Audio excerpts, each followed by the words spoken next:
We are going through the pastoral epistles, the first book, First Timothy. ನಾವು ಸಭಾಪಾಲಕರ ಪತ್ರಿಕೆಗಳನ್ನ ಅಧ್ಯಯನ ಮಾಡುತ್ತಾ ಇದ್ದೇವೆ. ಮೊದಲನೆಯ ಪತ್ರಿಕೆ ಆದಂತಹ ತಿಮೋಥೆಯನ ಪತ್ರಿಕೆಯನ್ನು ನಾವು ಅಧ್ಯಯನ ಮಾಡುತ್ತಿದ್ದೇವೆ. For anyone who is joined new to this Bible study, just a quick recap of what we have already studied. ಯಾರಾದರೂ ಈ ದಿನ ಹೊಸದಾಗಿ ಈ ಒಂದು ಸತ್ಯವೇದ ಅಧ್ಯಯನಕ್ಕೆ ಸೇರಿರುವುದಾದರೆ ನಿಮಗೆ ಸಂಕ್ಷಿಪ್ತವಾಗಿ ನಾವು ಇದುವರೆಗೆ ಮಾಡಿದ ಅಧ್ಯಯನದ ಹಿನ್ನೋಟವನ್ನು ನೋಡೋಣ. The epistle of First Timothy, Titus, and Second Timothy, that's the order in which these epistles are written. ಮೊದಲನೇ ತಿಮೋಥೆಯನ ಪತ್ರಿಕೆ, ತೀತನ ಪತ್ರಿಕೆ ಮತ್ತು ಎರಡನೇ ತಿಮೋಥೆಯನ ಪತ್ರಿಕೆ, ಈ ಕ್ರಮವಾಗಿ ಈ ಪತ್ರಿಕೆಗಳು ಬರೆಯಲ್ಪಟ್ಟಿವೆ. Even though Apostle Paul is addressing this to certain disciples like Timothy and Titus, it is instruction for the whole church. ಪೌಲನು ಈ ಪತ್ರಿಕೆಗಳನ್ನ ತಿಮೋಥೆ ಮತ್ತು ತೀತನಿಗೆ ವೈಯಕ್ತಿಕವಾಗಿ ಬರೆದಂತಹ ಪತ್ರಿಕೆಗಳಾಗಿದ್ದರೂ ಸಹ ಇದು ಸಭೆಗೆ ಕೊಟ್ಟಿರುವಂತಹ ಒಂದು ನಿರ್ದೇಶನಗಳಾಗಿವೆ. There are wonderful truths that we all need to know as members of a local church. ನಾವು ಸ್ಥಳೀಯ ಸಭೆಯ ಅಂಗಗಳಾಗಿ ನಾವು ಕಲಿತುಕೊಳ್ಳಬೇಕಾದಂತ ಸುಂದರ ಸತ್ಯಾಂಶಗಳನ್ನ ಈ ಪತ್ರಿಕೆಗಳು ಒಳಗೊಂಡಿವೆ. Especially the responsibilities of the leadership. ಪ್ರಾಮುಖ್ಯವಾಗಿ ಸಭಾ ನಾಯಕರ ಆ ಒಂದು ಜವಾಬ್ದಾರಿಗಳ ಕುರಿತಾಗಿ ನಾವು ನೋಡುತ್ತೇವೆ. Chapter 1 we looked at Paul's instructions about correcting false teachers in the local church. ಮೊದಲನೆಯ ಅಧ್ಯಾಯವನ್ನು ನಾವು ನೋಡುವಾಗ ಪೌಲನು ಸ್ಥಳೀಯ ಸಭೆಯಲ್ಲಿರುವಂತಹ ಸುಳ್ಳು ಬೋಧಕರನ್ನ, ತಪ್ಪಾದ ಬೋಧಕರನ್ನ ಸರಿಪಡಿಸಬೇಕೆಂಬುದಾಗಿ ಹೇಳುತ್ತಾನೆ. In chapter 2 we see instructions for the church, especially for the brothers and sisters. ಎರಡನೇ ಅಧ್ಯಾಯದಲ್ಲಿ ನಾವು ನೋಡುವಾಗ ಸಭೆಯವರಿಗೆ ಕೊಡಲ್ಪಟ್ಟಿರುವಂತಹ ಕೆಲವು ಬುದ್ಧಿ ಮಾತುಗಳನ್ನು ನಾವು ನೋಡುತ್ತೇವೆ. ಅಲ್ಲಿ ಸಹೋದರರಿಗೆ ಮತ್ತು ಸಹೋದರಿಯರಿಗೆ ಕೆಲವು ಮಾತುಗಳನ್ನು ಹೇಳಲ್ಪಟ್ಟಿದೆ. Chapter 3 we see qualification of the elders and deacons. ಮೂರನೇ ಅಧ್ಯಾಯದಲ್ಲಿ ನಾವು ಸಭಾ ಹಿರಿಯರಿಗೆ ಮತ್ತು ಸಭಾ ಸೇವಕರಿಗೆ ಇರಬೇಕಾದಂತಹ ಅರ್ಹತೆಗಳ ಕುರಿತಾಗಿ ನಾವು ಅಲ್ಲಿ ನೋಡುತ್ತೇವೆ. These are the only two group of leadership in the local church. ಸ್ಥಳೀಯ ಸಭೆಯಲ್ಲಿ ಇರುವಂತಹ ನಾಯಕತ್ವಗಳು ಯಾವುವು ಎಂಬುದಾಗಿ ಹೇಳುವಾಗ ಇವೆರಡು ಮಾತ್ರ ನಾಯಕತ್ವಗಳಾಗಿರುತ್ತವೆ. There is no one man pastor. ಸಭೆಯಲ್ಲಿ ಎಂದಿಗೂ ಕೂಡ ಏಕ ವ್ಯಕ್ತಿತ್ವವಾದಂತಹ ಸಭಾ ನಾಯಕತ್ವ ಇಲ್ಲ. There is no reverend, no high bishop, nothing in God's church. Reverend ಅಥವಾ ಬಿಷಪ್ ಎಂಬುದಾಗಿ ದೇವರ ಸಭೆಯಲ್ಲಿ ಎಲ್ಲಿಯೂ ಕೂಡ ಇಲ್ಲ. And we see their qualifications, and then we saw the mystery of godliness, what the Lord Jesus Christ has done. ನಾವು ಸಭಾ ನಾಯಕರಿಗೆ ಇರಬೇಕಾದಂತಹ ಅರ್ಹತೆಗಳು, ಯೋಗ್ಯತೆಗಳ ಕುರಿತಾಗಿ ನಾವು ನೋಡಿದೆವು. ನಂತರ ದೇವ ಭಕ್ತಿಯ ಮರ್ಮದ ಕುರಿತಾಗಿ ನಾವು ಅಲ್ಲಿ ನೋಡ್ತಾ ಬಂದೆವು. Chapter 4 again warning that some will depart from the faith. ಮತ್ತು ನಾಲ್ಕನೇ ಅಧ್ಯಾಯದಲ್ಲಿ ಆತನು ಎಚ್ಚರಿಸುವಂತವನಾಗಿರುತ್ತಾನೆ. ನಿಮ್ಮಲ್ಲಿ ಅನೇಕರು ಹಿಂಜರಿದು ನಂಬಿಕೆಯಿಂದ ಬಿದ್ದು ಹೋಗುತ್ತೀರಿ ಎಂಬುದಾಗಿ ಆತನು ಹೇಳಿದನು. Then Paul is reminding Timothy about what he should do as a good servant of Jesus Christ. ಮತ್ತು ತಿಮೋಥೆಯನಿಗೆ ಪೌಲನು ನೀನು ದೇವರ ಒಳ್ಳೆಯ ಸೇವಕನಾಗಿ ಯಾವ ಕಾರ್ಯಗಳನ್ನು ಮಾಡಬೇಕು ಎಂಬುದಾಗಿ ಆತನ ಜ್ಞಾಪಕಕ್ಕೆ ತಂದನು. Again and again he is reminding him to command and teach these things.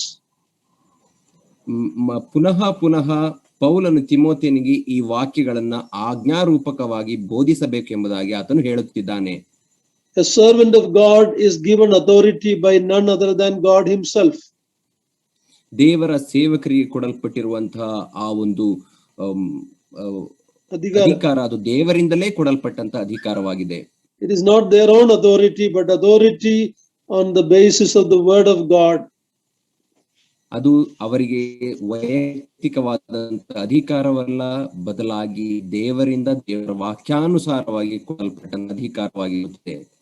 So up to chapter 4 he was giving instruction to Timothy.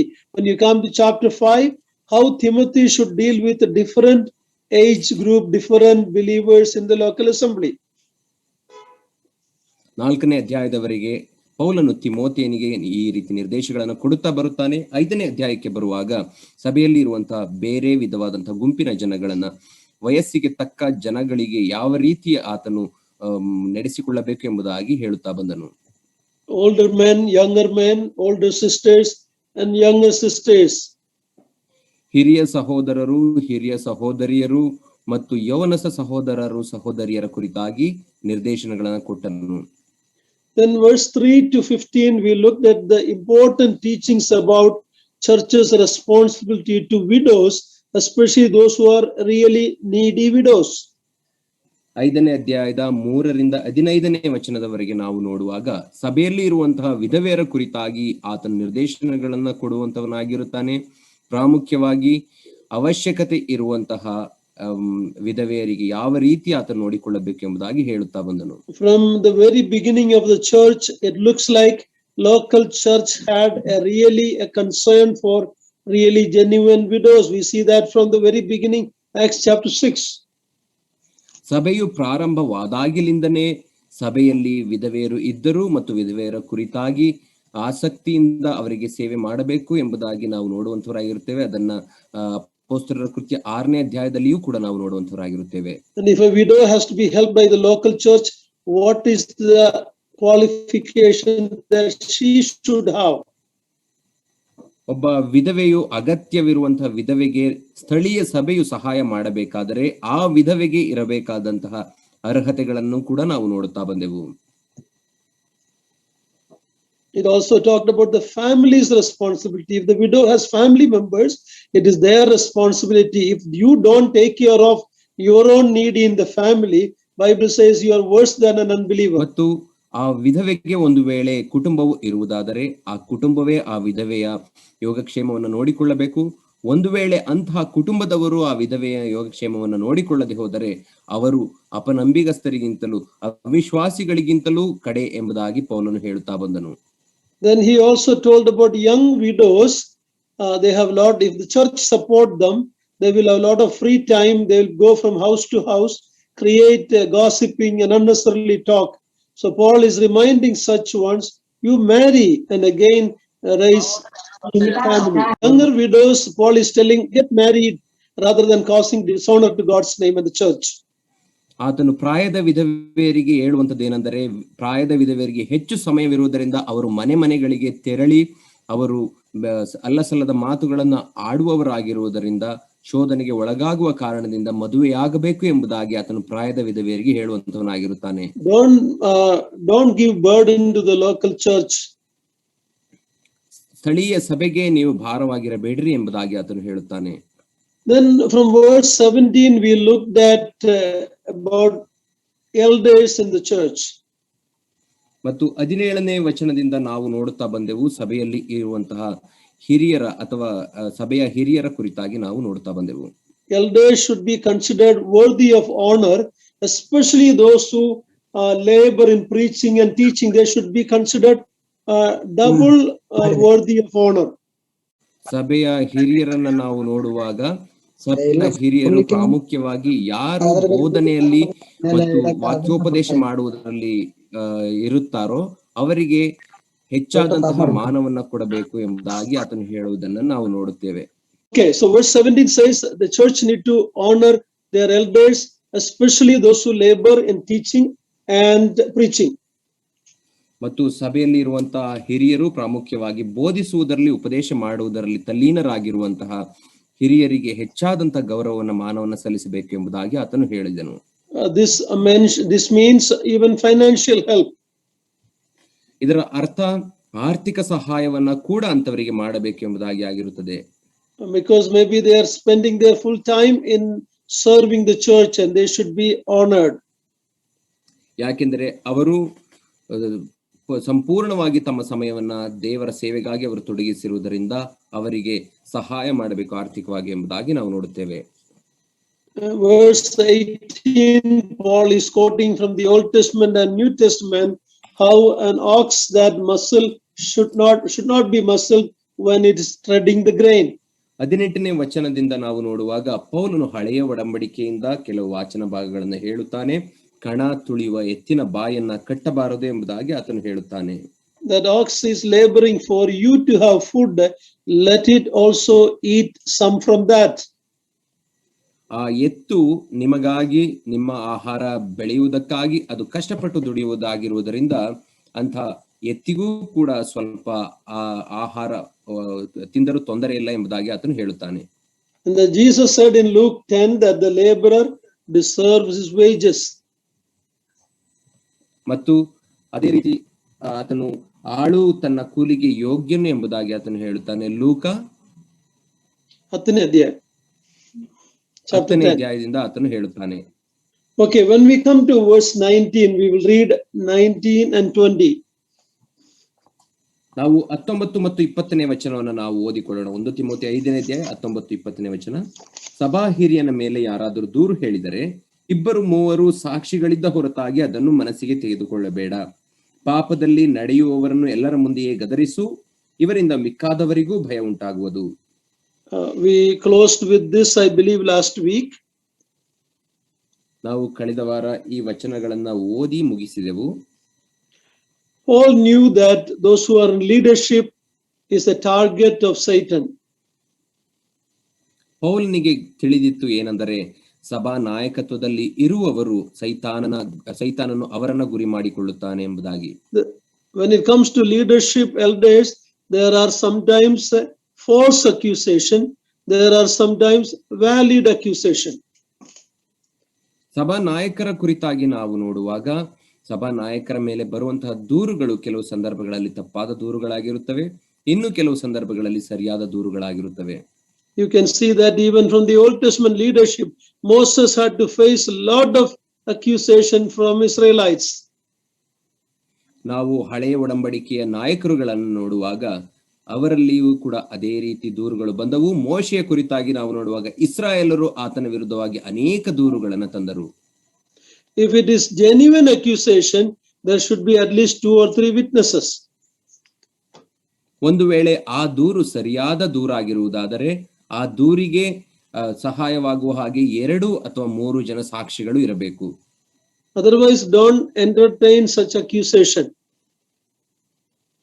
ಇಲ್ಲವಾದರೆ ಅಂತಹ ದೂರುಗಳನ್ನ ನೀನು ತೆಗೆದುಕೊಳ್ಳಬೇಡ ಗಂಭೀರವಾಗಿ ಎಂಬುದಾಗಿ ಹೇಳುತ್ತಾನೆ. And if the elder who is in wrong, if he is not repenting, in spite of counseling him by the other elders, then those elders, other elders have to publicly correct him before everybody. That is the teaching of the word of God. ಒಂದು ವೇಳೆ ಅಂತಹ ಸಭಾ ಹಿರಿಯನು ಆತನ ತಪ್ಪಾದ ಮಾರ್ಗದಲ್ಲಿ ನಡೆಯುವಾಗ ಆತನನ್ನ ಸರಿಯಾದ ಮಾರ್ಗಕ್ಕೆ ಬುದ್ಧಿ ಹೇಳುವಂತಹ ಜವಾಬ್ದಾರಿ ಬೇರೆ ಹಿರಿಯರಿಗೆ ಇರುವಂತದ್ದಾಗಿರುತ್ತದೆ. ಒಂದು ವೇಳೆ ಅವರ ಬೇರೆ ಹಿರಿಯರ ಮಾತಿಗೂ ಮಾತನ್ನು ಕೇಳದೆ ಹೋದರೆ ಆತನನ್ನ ಬಹಿರಂಗವಾಗಿ ಗದರಿಸಬೇಕು ಎಂಬುದಾಗಿ ಆತನು ಹೇಳುತ್ತಾನೆ. Why? So others may also have the fear of God. ಯಾಕಂದರೆ ಇತರರು ಕೂಡ ಆ ಗದರಿಕೆಯಿಂದ ಭಯ ಉಂಟಾಗಲಿ ಎಂಬುದಾಗಿ. When Korah and Dathan and Abiram rebelled against Moses, God took it seriously and there was an immediate punishment. ಕೋರಾ, ನಾದಾಮ್, ಅಬಿರಾಮ್ ಇವರು ದೇವರಿಗೆ ವಿರುದ್ಧವಾಗಿ ತಿರುಗಿ ಬಿದ್ದಾಗ ದೇವರು ಅದನ್ನು ಗಂಭೀರವಾಗಿ ತೆಗೆದುಕೊಂಡನು ಮತ್ತು ಅವರನ್ನ ಸಾಯಿಸಿದನು ಎಂಬುದಾಗಿ ನಾವು ನೋಡುತ್ತೇವೆ. When Moses' own sister Miriam and brother Aaron spoke against Moses, God took it very serious. ಮತ್ತು ಮೋಶೆಯ ಅಕ್ಕನಾದಂತಹ ಮಿರ್ಯಾಮಳು ಮತ್ತು ಅಣ್ಣನಾದಂತಹ ಆರೋನನು ಮೋಶೆಗೆ ವಿರುದ್ಧವಾಗಿ ಮಾತನಾಡುವಾಗ ದೇವರು ಅದನ್ನ ಗಂಭೀರವಾಗಿ ಪರಿಗಣಿಸಿದರು ಎಂಬುದಾಗಿ ನೋಡುತ್ತೇವೆ. Verse 21 says to Timothy, Paul is telling this, witnessing God, Jesus Christ and the elect angels. ಮತ್ತು 21ನೇ ವಚನದಲ್ಲಿ ಪೌಲನು ಹೇಳುತ್ತಾನೆ, ಯಾಕಂದರೆ ದೇವರು ಮತ್ತು ಕ್ರಿಸ್ತ ಯೇಸುವಿನ ಮುಂದೆ ಮತ್ತು ಆಯಲ್ಪಟ್ಟಂತಹ ದೇವದೂತರ ಮುಂದೆ ಸಾಕ್ಷಿಗಾಗಿ ಈ ವಿಷಯಗಳನ್ನ ನಿನ್ನ ಮುಂದೆ ಹೇಳುತ್ತೇನೆ ಎಂಬುದಾಗಿ ಆತನು ಹೇಳುತ್ತಾನೆ. God is a judge. Jesus Christ will be the final judge. Angels will be involved. Holy angels will be involved in God's judgment. ದೇವರು ಆತನು ನ್ಯಾಯಾಧಿಪತಿ ಆಗಿದ್ದಾನೆ ಮತ್ತು ಯೇಸು ಕ್ರಿಸ್ತನು ಆತನು ಕಟ್ಟ ಕಡೆಯ ನ್ಯಾಯಾಧಿಪತಿ ಎಂಬುದಾಗಿ ನಾವು ನೋಡುವಂತವರಾಗಿರುತ್ತೇವೆ. ಮತ್ತು ದೇವದೂತರು ಕೂಡ ದೇವರ ನ್ಯಾಯ ತೀರ್ವಿಕೆಯಲ್ಲಿ ಅವರು ಭಾಗವಹಿಸುವಂತವರಾಗಿರುತ್ತಾರೆ. So Timothy is told finally in verse 21, do nothing from partiality. ಮತ್ತು 21ನೇ ವಚನದಲ್ಲಿ ಪೌಲನು ತಿಮೋತಿಯನಿಗೆ ಹೇಳುತ್ತಾನೆ, ಯಾವ ಕಾರ್ಯವನ್ನು ಪಕ್ಷಪಾತದಿಂದ ನೀನು ಮಾಡಬೇಡ ಎಂಬುದಾಗಿ ಹೇಳುತ್ತಾನೆ. Timothy was a young brother. ತಿಮೋಥೆಯನು ಆತನು ಯೌವನಸ್ಥ ಸಹೋದರನಾಗಿದ್ದನು. It is possible that he may have partiality looking at the status of some of the elders. When they are wrong, Timothy may be afraid to correct them. So very serious command is given. Don't show any partiality. Whether you are a rich man or a famous man, you have a degree or nothing matters. God looks at everyone equal. ಪೌಲನು ಆತನು ಯೌವನಸ್ಥ ಸಹೋದರನಾಗಿದ್ದರಿಂದ ಸಭಾ ಹಿರಿಯರ ಅಂತಸ್ತನ್ನ ನೋಡಿ ಆತನು ಭಯಪಟ್ಟು ಅವರನ್ನ ಗದರಿಸುವುದಕ್ಕೆ ಮನಸ್ಸು ಮಾಡದೇ ಇರಬಹುದು ಎಂಬಂತ ಕಾರಣದಿಂದ ಪೌಲನು ಹೇಳುತ್ತಾನೆ, ಯಾರನ್ನು ಪಕ್ಷಪಾತದಿಂದ ನೀನು ತೀರ್ಪು ಮಾಡಬೇಡ. ಅವರು ಶ್ರೀಮಂತರಾಗಿರಬಹುದು, ವಿದ್ಯಾವಂತರಾಗಿರಬಹುದು, ಅವರ ಯಾವ ವಿದ್ಯೆ ಐಶ್ವರ್ಯ ಏನನ್ನು ನೋಡದೆ ನೀನು ಪಕ್ಷಪಾತವಿಲ್ಲದೆ ತೀರ್ಪು ಮಾಡಬೇಕು ಎಂಬುದಾಗಿ ಪೌಲನು ಹೇಳುತ್ತಾನೆ. Now read verse 22, chapter 5, verse 22. ನಾವು 5ನೇ ಅಧ್ಯಾಯ 22ನೇ ವಚನವನ್ನು ಓದಿಕೊಳ್ಳೋಣ. ಅವಸರದಿಂದ ಯಾರ ತಲೆಯ ಮೇಲೆಯಾದರೂ ಹಸ್ತವನ್ನಿಟ್ಟು ಸಭೆಯ ಉದ್ಯೋಗಕ್ಕೆ ನೇಮಿಸಬೇಡ. ಹಾಗೆ ನೇಮಿಸಿದರೆ ಮತ್ತೊಬ್ಬರು ಮಾಡಿದ ಪಾಪದಲ್ಲಿ ನೀನು ಪಾಲುಗಾರನೆಂದು ತೋರಿ ಬಂದಿತು. ನೀನು ಶುದ್ಧನಾಗಿರುವ ಹಾಗೆ ನೋಡಿಕೋ. One way to avoid painful situation involving the disciplining of elder,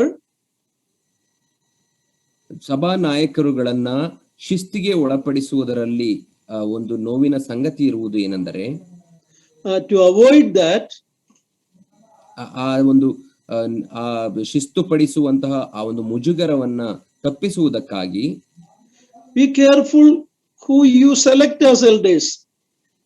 ನೀನು ಯಾರನ್ನ ಹಿರಿಯರನ್ನಾಗಿ ನೇಮಿಸುತ್ತೀಯೋ ಆ ವಿಷಯದಲ್ಲಿ ಬಹಳ ಎಚ್ಚರಿಕೆಯಿಂದಿರು ಎಂದು ಹೇಳುತ್ತಾನೆ. Don't be hasty in making somebody elders. ಆತುರದಿಂದ ಯಾರನ್ನೋ ಹಿರಿಯರನ್ನಾಗಿ ಮಾಡಬೇಕು ಎಂಬುದಾಗಿ ನೋಡಬೇಡ. There is no perfect elders, but there should be qualified elders. ಎಲ್ಲಿಯೂ ಕೂಡ ಪರಿಪೂರ್ಣವಾದಂತಹ ಹಿರಿಯರು ಯಾವ ಸಭೆಯಲ್ಲೂ ಇರುವುದಿಲ್ಲ. ಆದರೆ ಹಿರಿಯರಿಗೆ ಕೆಲವು ಯೋಗ್ಯತೆಗಳು ಅರ್ಹತೆಗಳು ಇರಬೇಕಾಗಿರುತ್ತದೆ. We have studied this under the qualification of elders. ನಾವು ಇದನ್ನ ಸಭಾ ಹಿರಿಯರಿಗೆ ಇರಬೇಕಾದಂತಹ ಅರ್ಹತೆಗಳ ಅಡಿಯಲ್ಲಿ ಈಗಾಗಲೇ ಅಧ್ಯಯನ ಮಾಡಿದ್ದೇವೆ. Let me remind once more the 5 main or important things about an elder. ಮತ್ತೊಂದು ಸಾರಿ ನಾನು ನಿಮಗೆ ಸಭಾ ಹಿರಿಯನಿಗೆ ಇರಬೇಕಂತ 5 ಪ್ರಾಮುಖ್ಯವಾದಂತಹ ಅರ್ಹತೆಗಳ ಕುರಿತಾಗಿ ಮತ್ತೊಮ್ಮೆ ಹೇಳುತ್ತೇನೆ. First, they should be shepherding elders. ಅವರು ಪ್ರಾಮುಖ್ಯವಾಗಿ ಸಭೆಯನ್ನ ಮಂದೆಯನ್ನ ಮೇಯಿಸುವಂತಹ ಹಿರಿಯರಾಗಿರಬೇಕು. They should be servant elders. ಅವರು ಸೇವಕರಾಗಿರುವಂತಹ ಹಿರಿಯರಾಗಿರಬೇಕು. They should be qualified elders. ಅವರು ಯೋಗ್ಯತೆಯುಳ್ಳಂತಹ ಹಿರಿಯರಾಗಿರಬೇಕು. There should be plurality in elders. ಮತ್ತು ಸಭೆಯ ನಾಯಕತ್ವದಲ್ಲಿ ಬಹುತ್ವ ಇರಬೇಕು. ಒಬ್ಬರಿಗಿಂತ ಹೆಚ್ಚು ಹಿರಿಯರಿರಬೇಕು. There should be male elders. ಮತ್ತು ಸಭಾ ಹಿರಿಯರು ಅವರು ಪುರುಷರಾಗಿರಬೇಕು. These are the 5 main aspects in church eldership. ಸಭೆಯ ನಾಯಕತ್ವದಲ್ಲಿ ಇರಬೇಕಾದಂತಹ 5 ಪ್ರಾಮುಖ್ಯವಾದ ಅರ್ಹತೆಗಳು ಈ 5 ಆಗಿದೆ.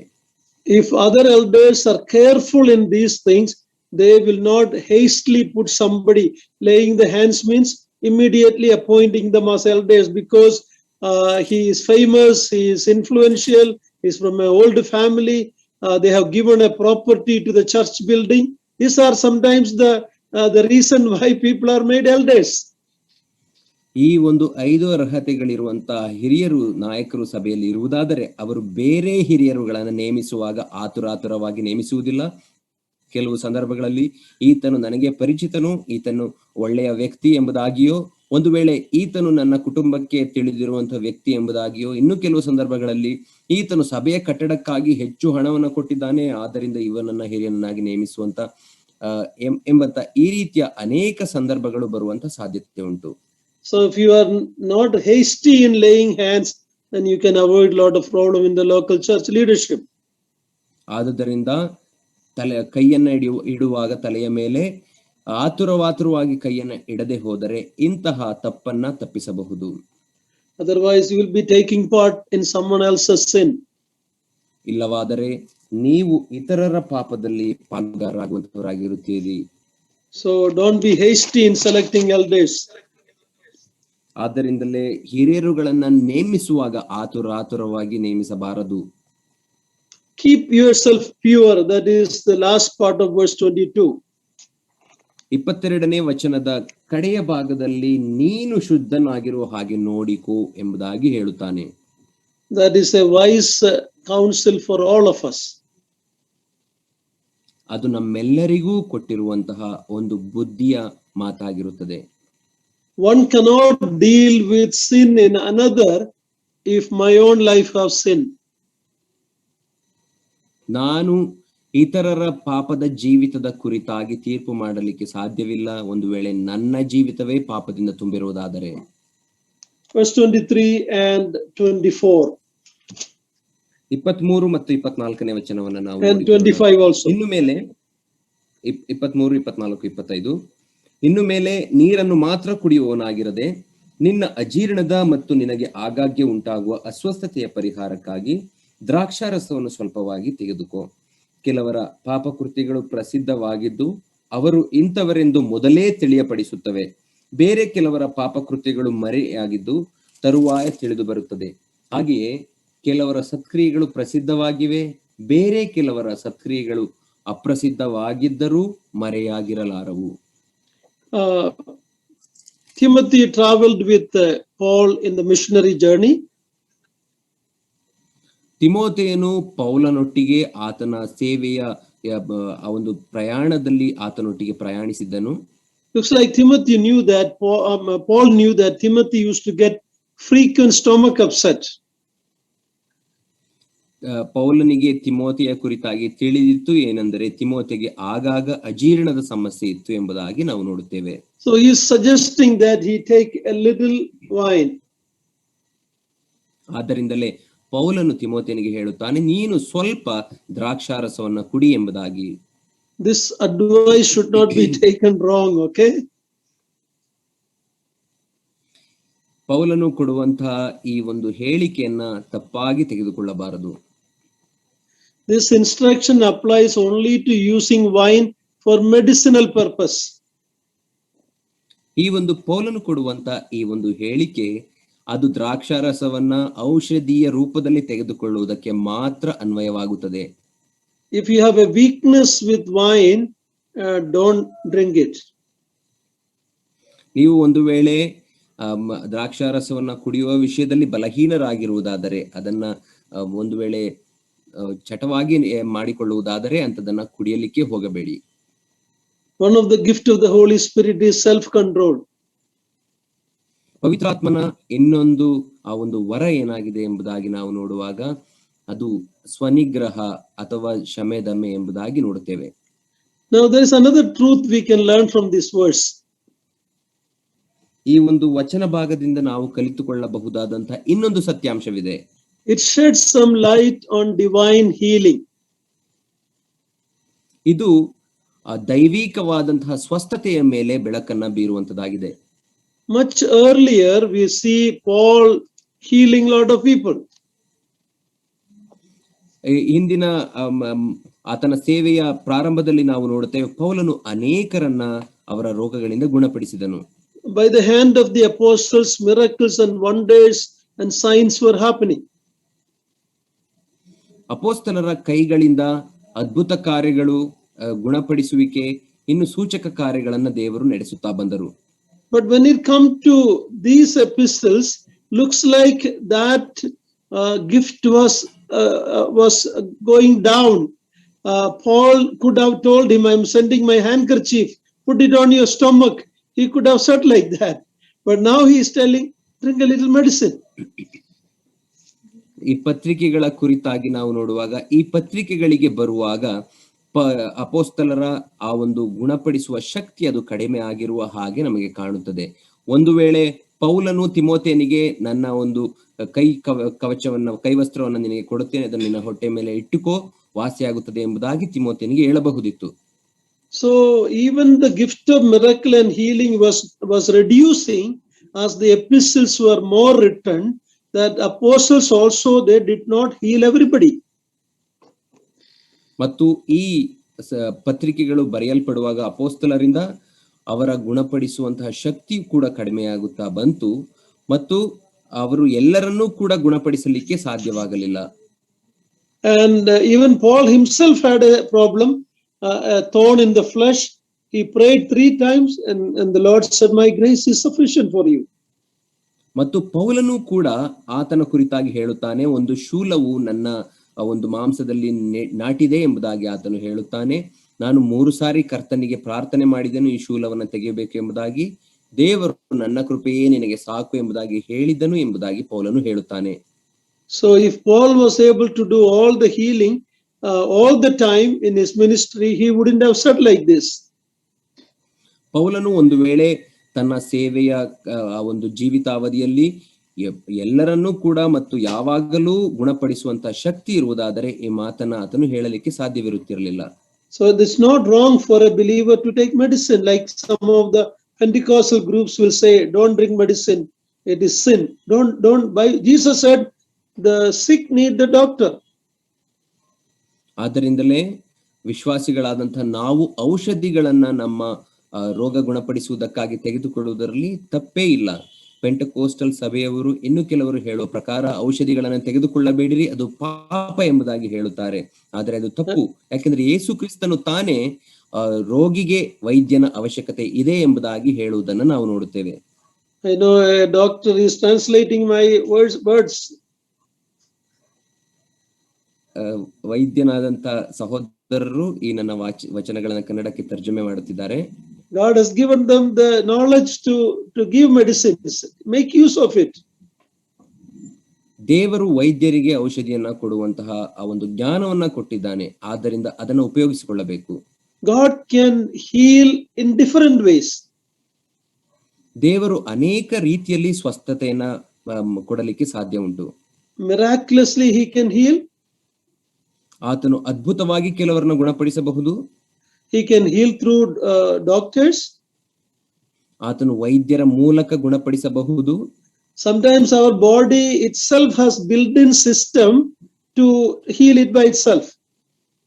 ಕೆಲವು ಸಂದರ್ಭಗಳಲ್ಲಿ ನಮ್ಮ ದೇಹವೇ ಅದು ಒಳಗಿಂದ ತನ್ನನ್ನು ತಾನೇ ಗುಣಪಡಿಸಿಕೊಳ್ಳುವ ಶಕ್ತಿಯನ್ನು ಹೊಂದಿರುತ್ತದೆ. Someone said if you get a cold,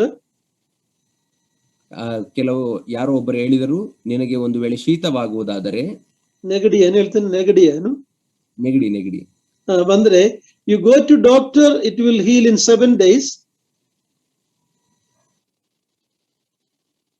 ಹೋಗುವುದಾದರೆ ಆ ನೆಗಡಿ 7 ದಿನಗಳ ಒಳಗೆ ವಾಗುತ್ತದೆ. If you don't go to doctor, it will take 1 week. ನೀನು ದೇವರ ವೈದ್ಯರ ಬಳಿಗೆ ಹೋಗದೆ ಹೋದರೆ ಅದು 1 ವಾರದಲ್ಲಿ ವಾಸಿಯಾಗುತ್ತದೆ ಎಂಬುದಾಗಿ. So sometimes our body has built-in system to heal it. ಕೆಲವೊಂದು ಸಂದರ್ಭಗಳಲ್ಲಿ ನಮ್ಮ ಒಳಗೆ ಗುಣಪಡಿಸುವಂತ ಶಕ್ತಿ ಇರುತ್ತದೆ. Sometimes God may not heal. ಕೆಲವೊಂದು ಸಂದರ್ಭಗಳಲ್ಲಿ ದೇವರು ಗುಣಪಡಿಸದೇ ಇರಬಹುದು. For our good. Sometimes it may be part of God disciplining us because of some sin in us. ನಮ್ಮ ಒಳ್ಳೆಯದಕ್ಕಾಗಿಯೇ ದೇವರು ಒಂದು ವೇಳೆ ಆ ರೀತಿ ಗುಣಪಡಿಸದೇ ಇರಬಹುದು. ನಮ್ಮಲ್ಲಿರುವಂತಹ ಪಾಪದ ನಿಮಿತ್ತವಾಗಿ ನಮ್ಮನ್ನ ಶಿಸ್ತಿಗೆ ಒಳಪಡಿಸಲು ದೇವರು ಗುಣಪಡಿಸದೇ ಇರಬಹುದು. 1 Corinthians 11 says, ಈ ಕಾರಣದಿಂದ ನಿಮ್ಮಲ್ಲಿ ಕೆಲವರು ಬಲಹೀನರು, ಕೆಲವರು ರೋಗಿಗಳು, ಕೆಲವರು ಸಾಯ್ತಾ ಇದೆ. So all these are part of a father's discipline for his erring children. 1 ಕೊರಿಂಥ 11ನೇ ಅಧ್ಯಾಯದಲ್ಲಿ ನಾವು ನೋಡುವಾಗ ಈ ಕಾರಣದಿಂದಲೇ ನಿಮ್ಮಲ್ಲಿ ಅನೇಕರು ಬಲಹೀನರಾಗಿದ್ದೀರಿ, ರೋಗದಲ್ಲಿ ಬೀಳುತ್ತೀರಿ, ಸಾಯುತ್ತೀರಿ ಎಂಬುದಾಗಿ ಹೇಳುತ್ತಾನೆ ಪೌಲನು. ಇದರ ಅರ್ಥ ತಂದೆಯಾದಂತಹ ದೇವರು ತನ್ನ ಮಕ್ಕಳನ್ನ ಶಿಸ್ತಿಗೆ ಒಳಪಡಿಸಲಿಕ್ಕಾಗಿ ರೋಗವನ್ನ ಉಪಯೋಗಿಸುತ್ತಾನೆ. Sometimes, like in the case of Job, the problem he had was not because of any known sin. It was a teaching for him to know more about God. Paul said, in my weakness I will glory. ಕೆಲವೊಂದು ಸಂದರ್ಭಗಳಲ್ಲಿ ಯೋಬನ ಜೀವಿತವನ್ನ ನೋಡುವಾಗ ಆತನ ಯಾವುದೋ ತಪ್ಪಿನಿಂದ ಆತನಿಗೆ ರೋಗವು ಬರಲಿಲ್ಲ, ಬದಲಾಗಿ ದೇವರ ಬಗ್ಗೆ ಇನ್ನೂ ಹೆಚ್ಚಾಗಿ ಆತನು ತಿಳಿದುಕೊಳ್ಳಲಿಕ್ಕಾಗಿ ಆತನಿಗೆ ಆ ರೋಗವು ಬಂತು. ಪೌಲನು ಹೇಳುವ ಪ್ರಕಾರ ಈ ಒಂದು ತೊಂದರೆಯಿಂದ ನಾನು ನಿನ್ನನ್ನ ಇನ್ನೂ ಹೆಚ್ಚು ಮಹಿಮೆ ಪಡಿಸುವ ಹಾಗೆ ಎಂಬುದಾಗಿ ಪೌಲನು ಹೇಳುತ್ತಾನೆ. So that's all I want to say about drinking a little wine. ಆದ್ದರಿಂದ ಇಷ್ಟನ್ನೇ ನಾನು ಹೇಳುತ್ತೇನೆ, ದ್ರಾಕ್ಷಾರಸವನ್ನು ಕುಡಿಯುವುದರ ವಿಷಯದಲ್ಲಿ. Now verse 24 and 25 we read, sins of some men are conspicuous, going before them to judgment, but the sins of others appear later. 24ನೇ ವಚನದಲ್ಲಿ ನಾವು ನೋಡುತ್ತೇವೆ, ಕೆಲವರ ಪಾಪ ಕೃತ್ಯಗಳು ಅವು ಆಗಿವೆ, ಇನ್ನು ಕೆಲವರ ಪಾಪ ಕೃತ್ಯಗಳು ಅವು ಮರೆಯಾಗಿವೆ ಎಂಬುದಾಗಿ ನೋಡುತ್ತೇವೆ. What does it mean? ಇದರ ಅರ್ಥವೇನು? If a believer is a drunkard, he is drinking, of course he should not, but if he is, everybody knows that he is a drunkard. ಒಬ್ಬ ವಿಶ್ವಾಸಿಯು ಕುಡಿಯುವವನಾಗಿದ್ದರೆ, ವಿಶ್ವಾಸಿಯಾಗಿ ಯಾವುದೇ ಕಾರಣಕ್ಕೂ ಕುಡಿಯಬಾರದು, ಆದರೂ ಅವನು ಕುಡಿಯುವವನಾಗಿದ್ದರೆ ಎಲ್ಲರಿಗೂ ಗೊತ್ತಾಗುತ್ತದೆ ಆತನು ಕುಡುಕನು ಎಂಬುದಾಗಿ. But if maybe a husband is keeping a secret relationship with another woman, maybe it won't be known for a long time. ಒಂದು ವೇಳೆ ಗಂಡನು ಬೇರೆ ಒಬ್ಬ ಹೆಂಗಸಿನೊಟ್ಟಿಗೆ ಅಕ್ರಮ ಸಂಬಂಧವನ್ನು ಇಟ್ಟುಕೊಳ್ಳುವುದಾದರೆ ಹೆಚ್ಚು ದಿನಗಳವರೆಗೆ ಅದು ಮರೆಯಾಗಿರಲಾರದು. No, maybe it will be known for some time. ಕೆಲವು ಸಮಯದವರೆಗೆ ಅದು ಮರೆಯಾಗಿರಬಹುದು. And finally it will come to light.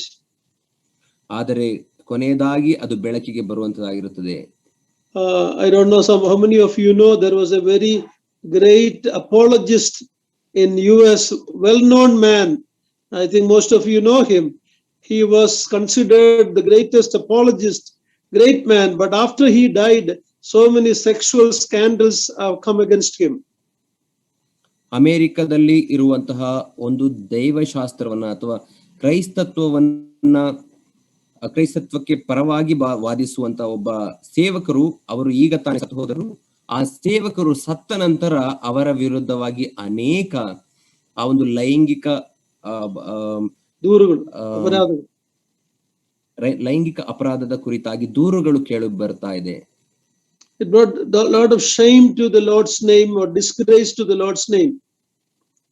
ಇದು ದೇವರ ಹೆಸರಿಗೆ, ಆತನ ಮಹಿಮೆಗೆ ಅವಮಾನವನ್ನು ತರುವಂತದಾಗಿರುತ್ತದೆ.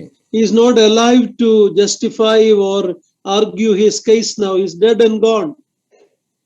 ಆತನು ಈಗ ತನ್ನ ವಿರುದ್ಧವಾಗಿ ಬರುತ್ತಿರುವಂತಹ ದೂರುಗಳ ಕುರಿತಾಗಿ ತನ್ನ ತಾನು ಸಮರ್ಥಿಸಿಕೊಳ್ಳಲಿಕ್ಕೆ ಆತನು ಬದುಕಿಲ್ಲ, ಆತನು ಸತ್ತು ಹೋಗಿದ್ದಾನೆ. So we know that some sins will be very evident, some it will take time to come out. ಆದ್ದರಿಂದಲೇ ನಮಗೆ ಗೊತ್ತು, ಕೆಲವು ಪಾಪ ಕೃತ್ಯಗಳು ಅದು ಎಲ್ಲರಿಗೂ ಕಾಣುವ ಹಾಗೆ ಇರುತ್ತವೆ, ಕೆಲವು ಪಾಪ ಕೃತ್ಯಗಳು ಅದು ತಡವಾಗಿ ಬೆಳಕಿಗೆ ಬರುತ್ತವೆ. But one day every secret will come to light when we stand before the judgment seat of Christ.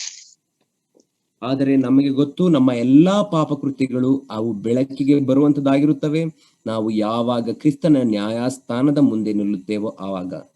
Of course, there it is not the issue of the sin, but it is of losing or gaining rewards.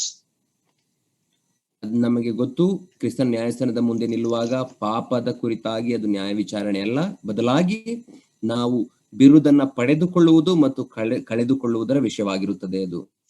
Verse 25 says, same with the good works, some are known, some remain hidden. ಹಾಗೆಯೇ ಸತ್ಕ್ರಿಯೆಗಳು ಕೂಡ ಕೆಲವು ಪ್ರಸಿದ್ಧವಾಗಿರುತ್ತವೆ, ಇನ್ನು ಕೆಲವರ ಸತ್ಕ್ರಿಯೆಗಳು ಅವು ಮರೆಯಾಗಿರುತ್ತವೆ ಎಂದು ಹೇಳುತ್ತಾನೆ. Sometimes you go to funeral of believers, that's when we hear what all this brother or sister have done. Until then we didn't know that. ನೀವು ಕೆಲವರು ಸಹೋದರ ಸಹೋದರಿಯರು ತೀರಿ ಹೋದ ನಂತರ ಅವರ ಭೂಸ್ಥಾಪನಾ ಕಾರ್ಯಕ್ಕೆ ಹೋಗುವಾಗ ಅವರ ಕುರಿತಾಗಿ ಅನೇಕರು ಸಾಕ್ಷಿ ಕೊಡುವಾಗ ಇದುವರೆಗೂ ತಿಳಿದಿದ್ದಂತಹ ಅನೇಕ ವಿಷಯಗಳು ಅಲ್ಲಿ ಹೊರಬರುತ್ತವೆ. So what is the teaching in all this? ಇದೆಲ್ಲದರಲ್ಲಿ ಇರುವಂತಹ ಬೋಧನೆ ಏನಾಗಿದೆ? Don't judge anyone so quickly. ಯಾರನ್ನೂ ಕೂಡ ಅತಿ ಬೇಗವಾಗಿ ತೀರ್ಪು ಮಾಡಬೇಡಿರಿ ಯಾರ ಕುರಿತಾಗಿಯೂ. Don't give a certificate to a person in your first acquaintance. ನೀವು ಯಾವುದೇ ವ್ಯಕ್ತಿಯನ್ನ ಸಂಧಿಸಿದ ಮರುಕ್ಷಣವೇ ಆತನ ಕುರಿತಾಗಿ ಯಾವುದೋ ಅಭಿಪ್ರಾಯವನ್ನಾಗಲಿ ತೀರ್ಪನ್ನ ಕೊಡಬೇಡಿರಿ. True character will come out later. ನಿಜವಾದಂತಹ ಗುಣಗಳು ಅದು ತಡವಾಗಿ ಬೆಳಕಿಗೆ ಬರುವಂತದಾಗಿರುತ್ತವೆ. If you remember in Acts chapter 14, ನೀವು ನೆನೆಸಿಕೊಳ್ಳುವುದಾದರೆ ಅಪೊಸ್ತಲರ ಕೃತ್ಯ 14ನೇ ಅಧ್ಯಾಯದಲ್ಲಿ Paul and his fellow workers went to Lystra. ಪೌಲನು ಮತ್ತು ಆತನ ಜೊತೆಯ ಸೇವಕರು ಅವರು ಲುಸ್ತ್ರಕ್ಕೆ ಹೋದರು. And by seeing some of the miracles happening, the people there said, these are gods. ಲುಸ್ತ್ರದಲ್ಲಿ ಅಪೊಸ್ತಲರ ಕೈಯಿಂದ ಸೂಚಕ ಕಾರ್ಯಗಳು ಅದ್ಭುತ ಕಾರ್ಯಗಳು ನಡೆದಾಗ ಆ ಜನರು ಇವರು ದೇವರುಗಳು ಎಂಬುದಾಗಿ ಹೇಳಿದರು. They want to bring garlands and do sacrifice to them. I think it's in Iconium.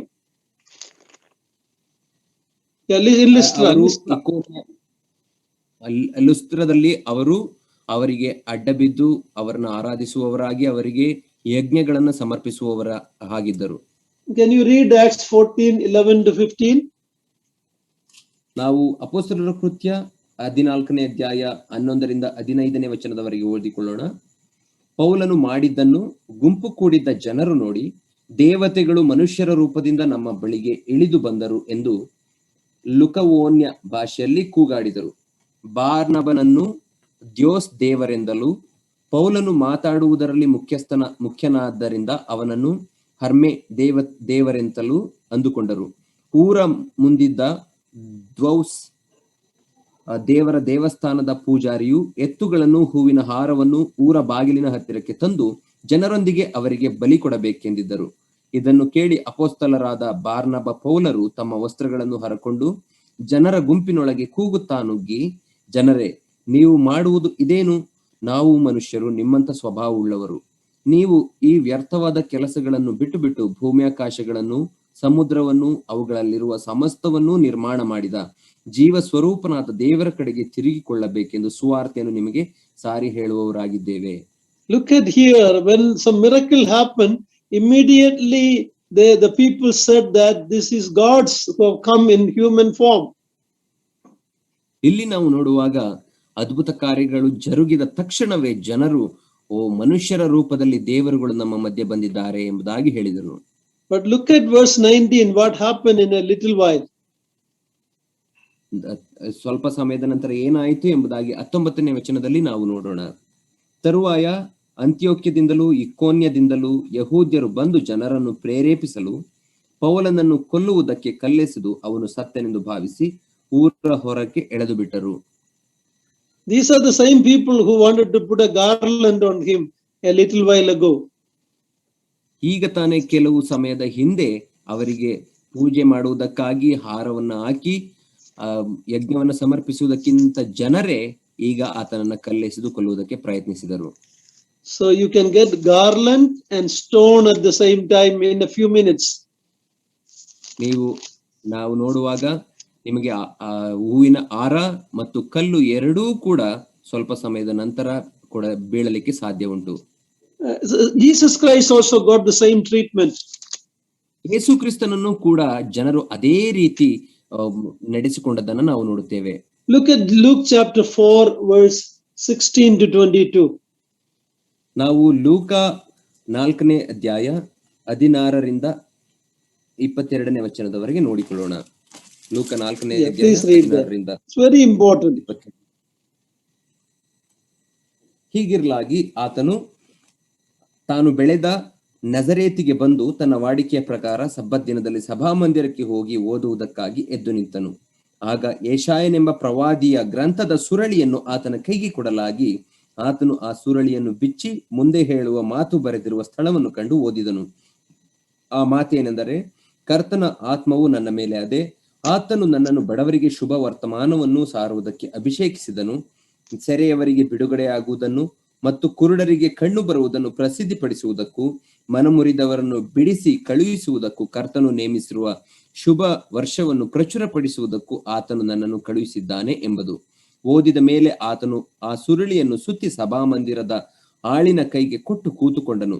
ಅಲ್ಲಿದ್ದವರೆಲ್ಲರ ಕಣ್ಣುಗಳು ಆತನ ಮೇಲೆಯೇ ಬಿದ್ದಿರಲಾಗಿ ಆತನು ಅವರಿಗೆ, ಈ ಹೊತ್ತು ನೀವು ನನ್ನ ಮಾತನ್ನು ಕೇಳುವಲ್ಲಿ ಈ ದೈವೋಕ್ತಿ ನೆರವೇರಿದೆ ಎಂದು ಹೇಳುತ್ತಿರುವಾಗ ಎಲ್ಲರೂ ಆತನನ್ನು ಹೊಗಳಿ ಆತನ ಬಾಯಿಂದ ಹೊರಡುವ ಇಂಪಾದ ಮಾತುಗಳಿಗೆ ಆಶ್ಚರ್ಯಪಟ್ಟು, ಇವನು ಯೋಸೇಫನ ಮಗನಲ್ಲವೇ ಎಂದು ಮಾತಾಡಿಕೊಂಡರು.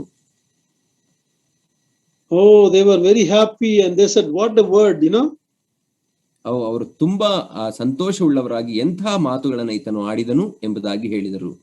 But now look at verse 28 and 29. ಈಗ ನಾವು 28-29ನೇ ವಚನವನ್ನ ಓದೋಣ.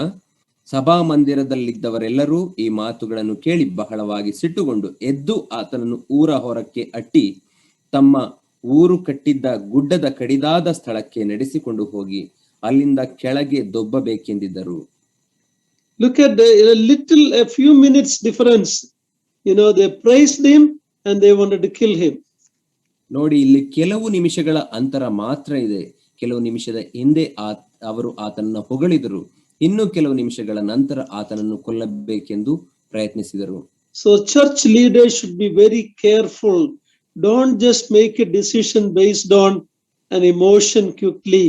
Be very careful, because the person you think is not very good may become a good brother later, or a brother who acts very nicely and try to influence you later may become a person who will turn against you. ಆದ್ದರಿಂದಲೇ ಸಭಾನಾಯಕರು ಅತ್ಯಂತ ಎಚ್ಚರಿಕೆಯಿಂದ ಇರಬಹುದು. ಭಾವೋದ್ವೇಗಕ್ಕೆ ಒಳಗಾಗಿ ಯಾವ ತೀರ್ಪುಗಳನ್ನ ನೀವು ಮಾಡಬಾರದು. ಕೆಲವು ಸಂದರ್ಭಗಳಲ್ಲಿ ಕೆಲವು ಸಹೋದರರು ಅವರು ಮೊದಲು ನಮಗೆ ಹತ್ತಿರವಾಗದೆ ಹೋದರು ನಂತರ ಒಳ್ಳೆಯ ಸಹೋದರರಾಗಿ ಮಾರ್ಪಡಬಹುದು. ಇನ್ನು ಕೆಲವು ಸಹೋದರರು ಮೊದಲು ನಮಗೆ ಆತ್ಮೀಯರಾಗಿದ್ದರು, ನಂತರ ಅವರು ನಮಗೆ ವಿರುದ್ಧವಾಗಿ ತಿರುಗಿ ಬೀಳಬಹುದು. The judge is at the door. Wait till he gets here. ಕರ್ತನು ನ್ಯಾಯಾಧಿಪತಿ ಬಾಗಿಲಲ್ಲೇ ನಿಂತಿದ್ದಾನೆ, ಆತನು ಒಳಗೆ ಬರುವವರೆಗೆ ತಡ ಮಾಡಿರಿ. Okay, that is some of the truths we see in chapter 5. ಅದು ನಾವು 5ನೇ ಅಧ್ಯಾಯದಲ್ಲಿ ನೋಡುವಂತಹ ಕೆಲವು ಸತ್ಯಾಂಶಗಳಾಗಿದ್ದವು. Now let us turn to chapter 6 verses 1 and 2. ನಾವು 6ನೇ ಅಧ್ಯಾಯದ 1 ಮತ್ತು 2ನೇ ವಚನವನ್ನ ಓದಿಕೊಳ್ಳೋಣ. ದಾಸರಾಗಿ ಮತ್ತೊಬ್ಬರ ಅಧೀನದಲ್ಲಿರುವವರು ತಮ್ಮ ಯಜಮಾನರನ್ನು ಎಲ್ಲಾ ಮಾನಕ್ಕೂ ಯೋಗ್ಯರೆಂದೆಣಿಸಲಿ. ಇಲ್ಲದಿದ್ದರೆ ದೇವರ ನಾಮಕ್ಕೂ ನಾವು ಹೊಂದಿರುವ ಉಪದೇಶಕ್ಕೂ ನಿಂದೆ ಉಂಟಾದೀತು. ಯಾರಿಗಾದರೂ ಕ್ರಿಸ್ತನನ್ನು ನಂಬುವವರಾದ ಯಜಮಾನರಿದ್ದರೆ ಅವರು ಆ ಯಜಮಾನರನ್ನು ಸಹೋದರರೆಂದು ಉದಾಸೀನ ಮಾಡದೆ ತಮ್ಮ ಸೇವೆಯ ಫಲವನ್ನು ನಂಬುವವರು ಪ್ರಿಯರೂ ಆಗಿದ್ದಾರೆಂದು ತಿಳಿದು ಅವರಿಗೆ ಹೆಚ್ಚಾದ ಸಂತೋಷದಿಂದ ಸೇವೆ ಮಾಡಬೇಕು. ಈ ಉಪದೇಶವನ್ನು ಮಾಡಿ ಅವರನ್ನು ಎಚ್ಚರಿಸು. Now Paul is talking about the relationship between masters and slaves. Sevagaru, but actually in English or in the original it is slaves. Gulamaru. ನಾವು ಇಲ್ಲಿ ನೋಡುವಾಗ ಯಜಮಾನನಿಗೂ ಮತ್ತು ಸೇವಕನಿಗೂ ಇರುವಂತಹ ಯೋಗ್ಯತೆಯ ಕುರಿತಾಗಿ ನಾವು ನೋಡುತ್ತೇವೆ. ಇಂಗ್ಲಿಷ್ ನಲ್ಲಿ ಭಾಷಾಂತರ ಅದು ಸೇವಕನು ಅಥವಾ ಗುಲಾಮನು ಎಂಬುದಾಗಿ ಮಾಡಲ್ಪಟ್ಟಿದೆ. So there was a time there were slaves in the early years. There were slaves even in the local church. There were slaves and masters. ನಾವು ಸಭೆಯನ್ನ ನೋಡುವಾಗ ಆದಿ ಸಭೆಯಲ್ಲಿ ಮೊದಲು ಅಲ್ಲಿ ಸಭೆಯಲ್ಲಿಯೂ ಕೂಡ ಗುಲಾಮರಿದ್ದರು ಎಂಬುದಾಗಿ ನಾವು ನೋಡುತ್ತೇವೆ ಮತ್ತು ಯಜಮಾನರಿದ್ದರು. In the early church, many of the believers were slaves. ಆದಿ ಸಭೆಯಲ್ಲಿ ನಾವು ನೋಡುವಾಗ ಅನೇಕ ವಿಶ್ವಾಸಿಗಳು ಅವರು ಸೇವಕರಾಗಿದ್ದರು ಅಥವಾ ಗುಲಾಮರಾಗಿದ್ದರು. In the Roman culture, there were a lot of slaves. Rome ಸಂಸ್ಕೃತಿಯಲ್ಲಿ ಅನೇಕರು ಗುಲಾಮರುಗಳನ್ನ ಅವರು ಹೊಂದಿದ್ದರು. They were sold in the market. ಅವರು ಮಾರುಕಟ್ಟೆಗಳಲ್ಲಿ ಮಾರಲ್ಪಡುತ್ತಾ ಇದ್ದರು. It was told, and we read in books, that in the early century of the church history, the Christian slaves were more valuable in the market. ನಾವು ಸಭಾ ಇತಿಹಾಸದ ಸಭಾ ಚರಿತ್ರೆಯ ಮೊದಲು ನೋಡುವಾಗ ಚರಿತ್ರೆಕಾರರು ಹೇಳುವ ಹಾಗೆ ಮಾರುಕಟ್ಟೆಯಲ್ಲಿ ವಿಶ್ವಾಸಿಗಳಾದಂತಹ ಗುಲಾಮರಿಗೆ ಹೆಚ್ಚು ಬೆಲೆ ಇತ್ತು ಎಂಬುದಾಗಿ ನಾವು ನೋಡುತ್ತೇವೆ. Now today we may not like the word slaves. ಈ ದಿನ ನಾವು ಗುಲಾಮ ಎಂಬಂತ ಹೆಸರನ್ನ ಕೇಳುವುದಕ್ಕೆ ಇಷ್ಟಪಡುವುದಿಲ್ಲ. There are still slavery in some part of the world. ಇನ್ನೂ ಕೂಡ ಪ್ರಪಂಚದ ಅನೇಕ ಭಾಗಗಳಲ್ಲಿ ಗುಲಾಮತನ ಇನ್ನೂ ಜೀವಂತವಾಗಿದೆ. As a believer, even apostles said, we are born slaves of Jesus Christ. ವಿಶ್ವಾಸಿಯಾಗಿ ಅಪೋಸ್ತಲನೂ ಕೂಡ ಆತನು ಈ ರೀತಿ ಹೇಳುತ್ತಾನೆ, ನಾವು ಹುಟ್ಟಿದಾಗಲೇ ಕ್ರಿಸ್ತನಿಗೆ ದಾಸರಾಗಿ ಅಥವಾ ಗುಲಾಮರಾಗಿ ಹುಟ್ಟಿದ್ದೇವೆ ಎಂದು ಹೇಳುತ್ತಾನೆ. They use that word gladly. ಅವರು ಆ ಪದವನ್ನ ಸೇವಕ ಅಥವಾ ಗುಲಾಮ ಎಂಬಂತ ಪದವನ್ನ ಸಂತೋಷದಿಂದ ಉಪಯೋಗಿಸಿದರು. in Indian culture, we don't like the word servants normally. ನಮ್ಮ ಭಾರತದ ಸಂಸ್ಕೃತಿಯಲ್ಲಿ ನಾವು ಸೇವಕನು ಅಥವಾ ಗುಲಾಮ ಎಂಬಂತ ಹೆಸರನ್ನ ಸಾಮಾನ್ಯವಾಗಿ ಇಷ್ಟಪಡುವುದಿಲ್ಲ. But the Lord Jesus Christ came to this world as a servant. ಆದರೆ ಯೇಸು ಕ್ರಿಸ್ತನು, ಕರ್ತನಾದ ಯೇಸು ಕ್ರಿಸ್ತನು ಈ ಲೋಕಕ್ಕೆ ಆತನು ಸೇವಕನಾಗಿ ಬಂದನು. So when he talks about yoke in the first word, all under yoke means nogada ಕೆಳಗಡೆ ಅಲ್ವಾ? That means you are under authority. ನಾವು ಇಂಗ್ಲಿಷ್ ಭಾಷೆಯಲ್ಲಿ ನೋಡುವಾಗ ನೊಗದ ಅಡಿಯಲ್ಲಿ ಎಂಬುದಾಗಿ ಮೊದಲನೇ ವಚನದಲ್ಲಿ ಉಪಯೋಗಿಸಲ್ಪಟ್ಟಿದೆ, ಅಧೀನದಲ್ಲಿರುವುದು ಎಂಬುದಾಗಿ, ಅಥವಾ ಇನ್ನೊಬ್ಬರ ಅಧಿಕಾರದ ಅಧೀನದಲ್ಲಿರುವಂತದ್ದು. In other words, everyone is under some authority. ಇನ್ನೊಂದು ಮಾತಿನಲ್ಲಿ ಹೇಳುವುದಾದರೆ ನಾವು ಒಂದಲ್ಲ ಒಂದು ಅಧಿಕಾರದ ಅಡಿಯಲ್ಲಿ ಇದ್ದೇವೆ. We are never created to be independent. ನಾವು ಸ್ವತಂತ್ರರಾಗಿರುವುದಕ್ಕಾಗಿ ಸೃಷ್ಟಿಸಲ್ಪಟ್ಟವರಲ್ಲ. Of course, there are spiritual freedom. I'm not talking about that. ಹೌದು, ನಮಗೆ ಆತ್ಮೀಕ ಸ್ವಾತಂತ್ರ್ಯತೆ ಇದೆ. ಆ ಸ್ವಾತಂತ್ರ್ಯದ ಕುರಿತಾಗಿ ನಾನು ಮಾತಾಡುತ್ತಿಲ್ಲ.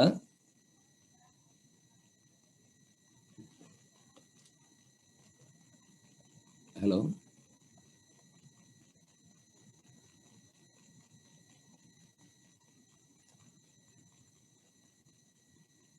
hello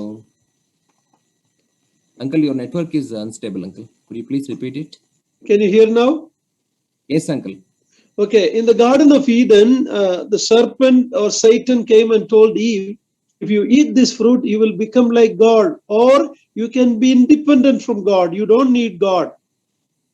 ನಾವು ಆದಿಯ ಪ್ರಾರಂಭದಲ್ಲಿ ನೋಡುವಾಗ ಏದೇನ್ ವನದಲ್ಲಿ ಸರ್ಪವು ಹವ್ವಳ ಬಳಿಗೆ ಬಂದು ಆಕೆಯನ್ನ ವಂಚಿಸಿ ಈ ರೀತಿ ಹೇಳಿತು, ನೀನು ಈ ಒಂದು ಹಣ್ಣನ್ನ ತಿನ್ನುವುದಾದರೆ ನೀನು ದೇವರಂತಾಗುವೆ, ನಿನಗೆ ಸ್ವತಂತ್ರ ಸಿಗುತ್ತದೆ ಎಂಬುದಾಗಿ ಅವಳಿಗೆ ಹೇಳಿತು. But we are never created to be independent. We are to be subject to authorities. First authority being God himself. ಆದರೆ ನಾವು ಸ್ವತಂತ್ರರಾಗಿರುವುದಕ್ಕಾಗಿ ಸೃಷ್ಟಿಸಲ್ಪಟ್ಟವರಲ್ಲ, ಬದಲಾಗಿ ಅಧಿಕಾರದ ಅಡಿಯಲ್ಲಿ ಇರುವುದಕ್ಕಾಗಿ ಸೃಷ್ಟಿಸಲ್ಪಟ್ಟವರು.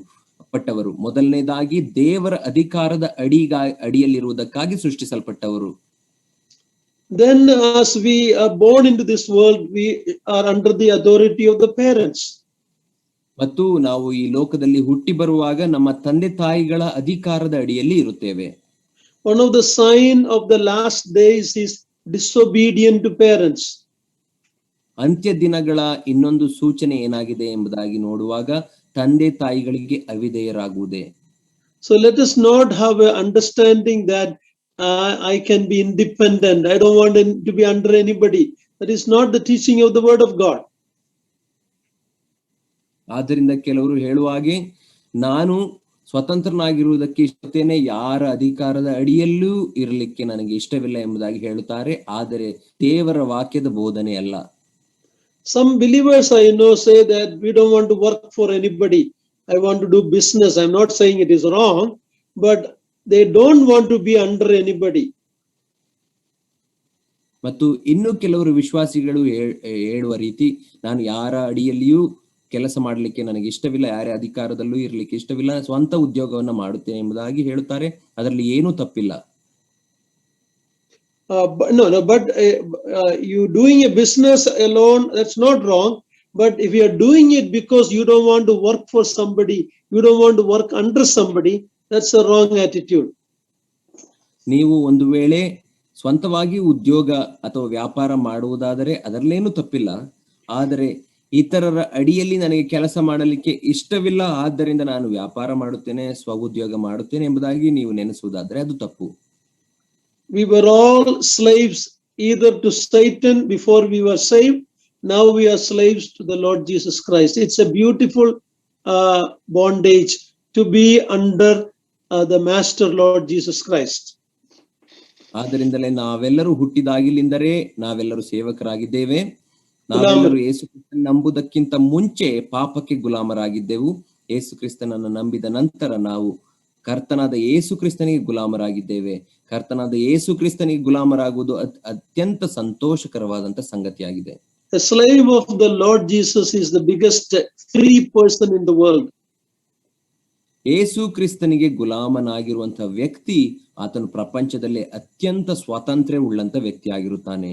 That is why James and Jude, even though they were co-brothers of Jesus Christ, they didn't say we are Jesus' brothers. They said we are born slaves of the Lord Jesus Christ. ಆದ್ದರಿಂದಲೇ ನಾವು ಯಾಕೋಬ ಮತ್ತು ಯೂದನನ್ನ ನಾವು ನೋಡುವಾಗ ಅವರು ಯೇಸು ಕ್ರಿಸ್ತನ ಸಹೋದರರಾಗಿದ್ದರೂ ಕೂಡ ಅವರು ಯೇಸು ಕ್ರಿಸ್ತನ ಸಹೋದರರೆಂಬುದಾಗಿ ಎಲ್ಲಿಯೂ ಬರೆದುಕೊಳ್ಳಲಿಲ್ಲ. ಬದಲಾಗಿ ನಾವು ಹುಟ್ಟುವಾಗಲೇ ಕರ್ತನಾದ ಯೇಸು ಕ್ರಿಸ್ತನ ಸೇವಕರು ಅಥವಾ ಗುಲಾಮರು ಎಂಬುದಾಗಿ ಹೇಳಿಕೊಳ್ಳುತ್ತಾರೆ. So the two verses we read talks about our testimony at workplace. ಈ ಎರಡು ವಚನ ಭಾಗಗಳು ನಮಗೆ ನಮ್ಮ ಕೆಲಸ ಮಾಡುವಂತ ಸ್ಥಳದಲ್ಲಿ ಇರಬೇಕಾದಂತ ಸಾಕ್ಷ್ಯ ಕುರಿತಾಗಿ ಅದು ಮಾತನಾಡುತ್ತದೆ. If our workplace testimony is not right, it will bring dishonor to God's name. ನಾವು ಕೆಲಸ ಮಾಡುವ ಸ್ಥಳದಲ್ಲಿ ನಮ್ಮ ಸಾಕ್ಷಿಯು ಸರಿಯಾಗಿಲ್ಲದೆ ಹೋದರೆ ಅದು ದೇವರಿಗೆ ಅವಮಾನವನ್ನ ತರುವಂತದಾಗಿರುತ್ತದೆ. Even unbelievers in India know how a Christian should be. ಈ ಭಾರತದಲ್ಲಿರುವಂತಹ ಅವಿಶ್ವಾಸಿಗಳು ಕೂಡ ಅವರಿಗೆ ಗೊತ್ತು ಕ್ರೈಸ್ತರು ಯಾವ ರೀತಿ ಇರಬೇಕು ಎಂಬುದಾಗಿ. In olden days, slaves and masters had no association outside the institution of slavery. ಅಂದ್ರೆ ಆ ಗುಲಾಮತ್ವದಲ್ಲಿ ಮಾತ್ರ ಅವ್ರಿಗೆ ಭಾಗವಿದೆ ಅಂದ್ಬಿಟ್ಟು ಅವರಲ್ಲಿ ಅನ್ಯೋನ್ಯತೆ ಇರಲಿಲ್ಲ. That's how it was in the early days. ಹಳೆಯ ದಿನಗಳಲ್ಲಿ ನಾವು ನೋಡುವಾಗ ಗುಲಾಮರು ಮತ್ತು ಯಜಮಾನರಿಗೆ ಆ ಒಂದು ಗುಲಾಮತನ ಯಜಮಾನತನದ ಸಂಬಂಧವನ್ನ ಬಿಟ್ಟು ಬೇರೆ ಯಾವ ಸಂಬಂಧವೂ ಅವರಿಗೆ ಇರಲಿಲ್ಲ. But when the gospel came, ಆದರೆ ಸುವಾರ್ತೆಯು ಬಂದಾಗ these two groups came into the same congregation. ಈ ಎರಡು ಗುಂಪಿನ ಜನರು ಅವರು ಒಂದೇ ಸಭೆಯಾಗಿ ಕೂಡಿ ಬರುತ್ತಾ ಇದ್ದರು. And sometimes it caused a problem. That is why Paul is writing this. ಆದ್ದರಿಂದಲೇ ಅನೇಕ ಸಂದರ್ಭಗಳಲ್ಲಿ ಆದಿ ಸಭೆಯಲ್ಲಿ ಸಮಸ್ಯೆ ಉಂಟಾಗುತ್ತಿತ್ತು. ಆದ್ದರಿಂದಲೇ ಬರೆಯುತ್ತಾನೆ. So not only in this verse, many other verses, the apostles are giving instruction, the relationship between a master and a slave or a servant in today's language. ಆದ್ದರಿಂದಲೇ ಈ ವಚನ ಭಾಗದಲ್ಲಿ ಮಾತ್ರವಲ್ಲ, ಇನ್ನು ಅನೇಕ ವಚನ ಭಾಗಗಳಲ್ಲಿ ಅಪೋಸ್ತಲರು ಮತ್ತು ಪೌಲನು ಯಜಮಾನರಿಗೆ ಮತ್ತು ಸೇವಕರಿಗೆ ಕೆಲವು ನಿರ್ದೇಶನಗಳನ್ನ ಕೊಡುತ್ತಾನೆ, ಯಾವ ರೀತಿ ಅವರ ಸಂಬಂಧ ಇರಬೇಕು ಎಂಬುದಾಗಿ. We will read a few verses. ನಾವು ಕೆಲವು ವಚನ ಭಾಗಗಳನ್ನು ನೋಡಿಕೊಳ್ಳೋಣ. Because I know most of us are working somewhere where we have bosses or masters or we have servants under, so it's very important. 1 Corinthians 7:20-24.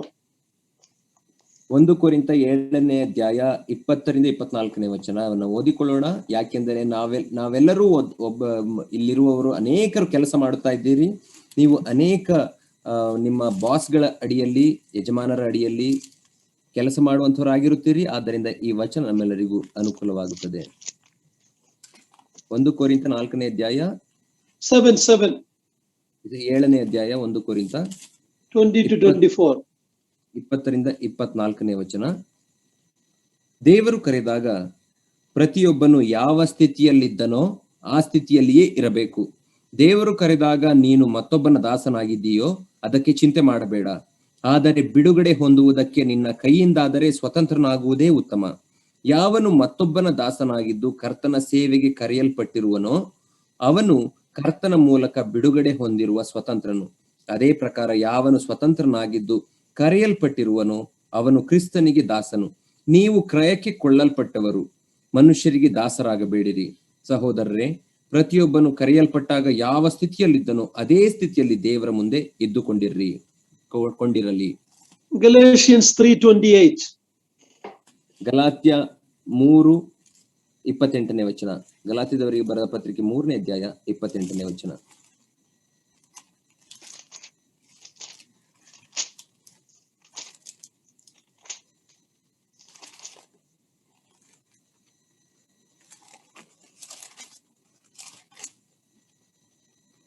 ನೀವೆಲ್ಲರೂ ಕ್ರಿಸ್ತ ಯೇಸುವಿನಲ್ಲಿ ಒಂದೇ ಆಗಿರುವುದರಿಂದ ಯಹೂದ್ಯನು ಗ್ರೀಕನು ಎಂದು, ಆಳು ಒಡೆಯನು ಎಂದು, ಗಂಡು ಹೆಣ್ಣು ಎಂದು ಭೇದವಿಲ್ಲ. Ephesians 6:5-9. ಎಫೆಸ 6ನೇ ಅಧ್ಯಾಯ 5-9 ವಚನ.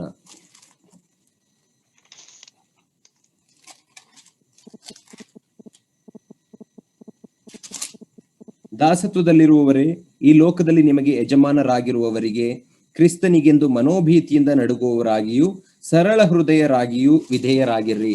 ಮನುಷ್ಯರನ್ನು ಮೆಚ್ಚಿಸುವವರು ಮಾಡುವ ಪ್ರಕಾರ ಯಜಮಾನರು ನೋಡುತ್ತಿರುವಾಗ ಮಾತ್ರ ಸೇವೆ ಮಾಡದೆ, ಕ್ರಿಸ್ತನ ದಾಸರಿಗೆ ತಕ್ಕ ಹಾಗೆ ದೇವರ ಚಿತ್ತವನ್ನು ಮನಃಪೂರ್ವಕವಾಗಿ ನಡೆಸಿರಿ.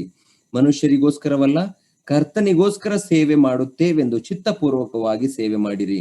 ಯಾಕಂದರೆ ಒಬ್ಬನು ದಾಸನಾಗಲಿ ಸ್ವತಂತ್ರನಾಗಲಿ ತಾನು ಯಾವ ಸತ್ಕಾರ್ಯವನ್ನು ಮಾಡುತ್ತಾನೋ ಅದರ ಪ್ರತಿಫಲವನ್ನು ಕರ್ತನಿಂದ ಹೊಂದುವನೆಂಬುದನ್ನು ನೀವು ತಿಳಿದವರಾಗಿಯೇ ಇದ್ದೀರಿ.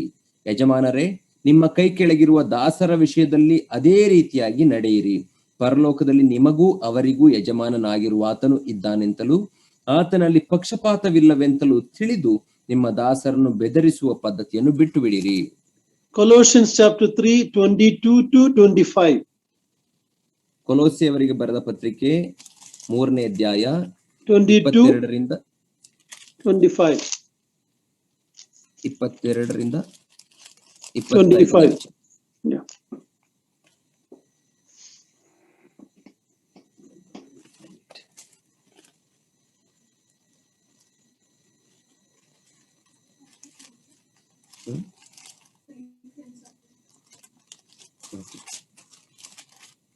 ಕೊಲೋಸ್ಸೆ 3ನೇ ಅಧ್ಯಾಯ 22ರಿಂದ 24ನೇ ವಚನ. 25. ದಾಸತ್ವದವರೇ, ಈ ಲೋಕದಲ್ಲಿ ನಿಮ್ಮ ಯಜಮಾನರಿಗೆ ಎಲ್ಲಾ ವಿಷಯಗಳಲ್ಲಿ ವಿಧೇಯರಾಗಿರಿ. ಮನುಷ್ಯರನ್ನು ಮೆಚ್ಚಿಸುವವರು ಮಾಡುವ ಪ್ರಕಾರ ನಿಮ್ಮ ಯಜಮಾನರು ನೋಡುತ್ತಿರುವಾಗ ಮಾತ್ರ ಸೇವೆ ಮಾಡದೆ, ಕರ್ತನಿಗೆ ಭಯಪಡುವವರಾಗಿ ಸರಳ ಮನಸ್ಸಿನಿಂದ ಕೆಲಸ ಮಾಡಿರಿ. ನೀವು ಯಾವ ಕೆಲಸವನ್ನು ಮಾಡಿದರೂ ಅದನ್ನು ಮನುಷ್ಯರಿಗೋಸ್ಕರವೆಂದು ಮಾಡದೆ, ಕರ್ತನಿಗೋಸ್ಕರವೇ ಎಂದು ಮನಃಪೂರ್ವಕವಾಗಿ ಮಾಡಿರಿ. ಕರ್ತನಿಂದ ಪರಲೋಕ ಬಾಧ್ಯತೆ ಎಂಬ ಪ್ರತಿಫಲವನ್ನು ಹೊಂದುವೆವೆಂದು ತಿಳಿದಿದ್ದೀರಲ್ಲ. ನೀವು ಕರ್ತನಾದ ಕ್ರಿಸ್ತನಿಗೇ ದಾಸರಾಗಿದ್ದೀರಿ. ಅನ್ಯಾಯ ಮಾಡುವವನು ತಾನು ಮಾಡಿದ ಅನ್ಯಾಯಕ್ಕೆ ತಕ್ಕ ಪ್ರತಿಫಲವನ್ನು ಹೊಂದುವನಷ್ಟೇ, ಪಕ್ಷಪಾತವಿರುವುದಿಲ್ಲ. 1 Peter 2, we don't need to turn there, also talks about the same topic. 1 ಪೇತ್ರ 2ನೇ ಅಧ್ಯಾಯವೂ ಕೂಡ ಅದು ಇದೇ ವಿಷಯದ ಕುರಿತಾಗಿ ಮಾತಾಡುತ್ತದೆ. We have a small epistle called the Epistle of Philemon that is mainly talking about Onesimus and Philemon and Paul and the new relationship in Christ. ನಾವು ಒಂದು ಸಣ್ಣದಾದಂಥ ಪತ್ರಿಕೆ ಇದೆ, ಫಿಲೆಮೋನನ ಪತ್ರಿಕೆ. ಆ ಫಿಲೆಮೋನನ ಪತ್ರಿಕೆಯಲ್ಲಿ ನಾವು ಒನೇಸಿಮನ ಕುರಿತಾಗಿ, ಫಿಲೆಮೋನನ ಕುರಿತಾಗಿ, ಪೌಲನ ಕುರಿತಾಗಿ ನಾವು ನೋಡುತ್ತೇವೆ. ಅವರ ಮಧ್ಯೆ ಇದ್ದಂತಹ ಸಂಬಂಧದ ಕುರಿತಾಗಿ ನಾವು ನೋಡುತ್ತೇವೆ. See, Christ breaks all the barriers of whether you are a servant or whether you are a master, you are one in Christ. ನೀನು ಕ್ರಿಸ್ತನವನಾಗೋ, ಯೇಸು ಕ್ರಿಸ್ತನು ನೀನು ದಾಸನಾಗಿದ್ದೀಯೋ ಸೇವಕನಾಗಿದ್ದೀಯೋ, ಆ ಒಂದು ಯಾವ ಒಂದು ಪದಗಳ ಆ ಒಂದು ಮಧ್ಯದಲ್ಲಿರುವಂತಹ ಗೋಡೆಯನ್ನ ಆತನು ಮುರಿದು ಹಾಕುವಂತವನಾಗಿದ್ದಾನೆ. So in 1 Timothy 6, Paul is writing about servants or slaves. ಆದ್ದರಿಂದ 1 ತಿಮೋಥೆ 6ನೇ ಅಧ್ಯಾಯದಲ್ಲಿ ಪೌಲನು ಸೇವಕರ ಕುರಿತಾಗಿ ಆತನು ಮಾತನಾಡುತ್ತಾನೆ. In other passages, he gives the responsibility of the masters, how you should treat your servants. ಬೇರೆಯ ಪತ್ರಿಕೆಗಳಲ್ಲಿ ನಾವು ನೋಡುವಾಗ ನೀವು ಆತನು ಸಭೆ ಯಜಮಾನರಿಗೆ ಆತನು ಹೇಳುವಂತವನಾಗಿರುತ್ತಾನೆ, ನೀವು ನಿಮ್ಮ ಸೇವಕರುಗಳನ್ನ ಯಾವ ರೀತಿ ನಡೆಸಿಕೊಳ್ಳಬೇಕು ಎಂದು. Use and abuse of authority is an attitude problem. ನಮಗೆ ಕೊಡಲ್ಪಟ್ಟಿರುವಂತಹ ಅಧಿಕಾರವನ್ನ ಸರಿಯಾಗಿ ಉಪಯೋಗಿಸಿಕೊಳ್ಳುವುದು ಅಥವಾ ದುರ್ಬಳಕೆ ಮಾಡಿಕೊಳ್ಳುವುದು ಅದು ನಮ್ಮ ಒಂದು ಮನೋಭಾವದ ಒಂದು ಸಮಸ್ಯೆ ಆಗಿದೆ. In Indian culture, it may be more of a caste system. ನಮ್ಮ ಭಾರತದ ಸಂಸ್ಕೃತಿಯಲ್ಲಿ ನಾವು ನೋಡುವಾಗ ಅದು ಪ್ರಾಮುಖ್ಯವಾಗಿ ಒಂದು ಜಾತಿ ಪದ್ಧತಿಯ ರೀತಿಯಲ್ಲಿ ಇದೆ. Even believers will not go outside the caste when they want to marry. ಸಭೆಯಲ್ಲಿ ಇರುವಂತಹ ವಿಶ್ವಾಸಿಗಳು ಕೂಡ ಅವರ ಹಿಂದೆ ಇದ್ದಂತಹ ಜಾತಿಯಿಂದ ಹೊರಗೆ ಮದುವೆ ಆಗಲಿಕ್ಕೆ ಇಷ್ಟಪಡುವುದಿಲ್ಲ. I don't want to say much about it, but it is true reality. ನಾನು ಅದರ ಕುರಿತಾಗಿ ಹೆಚ್ಚು ಮಾತನಾಡಲಿಕ್ಕೆ ಇಷ್ಟಪಡುವುದಿಲ್ಲ, ಆದರೂ ಇದು ಸತ್ಯಾಂಶವಾಗಿದೆ. Now Paul is telling in these slaves and servants, if your master is a believer, honor him more because he is a beloved brother. ಆದ್ದರಿಂದ ಇಲ್ಲಿ ಪೌಲನು ಹೇಳುತ್ತಾನೆ, ನಿನ್ನ ಯಜಮಾನನು ಆತನು ಒಂದು ವೇಳೆ ವಿಶ್ವಾಸಿಯಾಗಿರುವುದಾದರೆ ಅವನಿಗೆ ಇನ್ನೂ ಹೆಚ್ಚು ಅಧೀನನಾಗು, ಯಾಕಂದರೆ ಆತನು ವಿಶ್ವಾಸಿಯಾಗಿರುವುದರಿಂದ, ಜೊತೆ ಸಹೋದರನಾಗಿರುವುದರಿಂದ. He is a beloved brother. That's how it should be. ಆತನು ಪ್ರೀತಿಯ ಸಹೋದರನು, ಪ್ರಿಯ ಸಹೋದರನಾದ್ದರಿಂದ. This kind of thoughts is foreign to the people of the world. They cannot understand how these people can be one. ಈ ಲೋಕದ ಜನರಿಗೆ ಈ ಮಾತುಗಳು ಅರ್ಥ ಮಾಡಿಕೊಳ್ಳಲಿಕ್ಕೆ ಕಷ್ಟವಾಗಿದೆ. ಹೇಗೆಂದರೆ ಯಜಮಾನನು ಆಳು ಹೇಗೆ ಒಂದಾಗಲಿಕ್ಕೆ ಸಾಧ್ಯ ಎಂಬುದಾಗಿ ಅವರು ನೆನೆಸುತ್ತಾರೆ. It is only in Christ we are one. ಅದು ಕರ್ತನಲ್ಲಿ ಮಾತ್ರ ನಾವೆಲ್ಲರೂ ಒಂದೇ ಆಗಿರ್ಲಿಕ್ಕೆ ಸಾಧ್ಯ ಉಂಟು.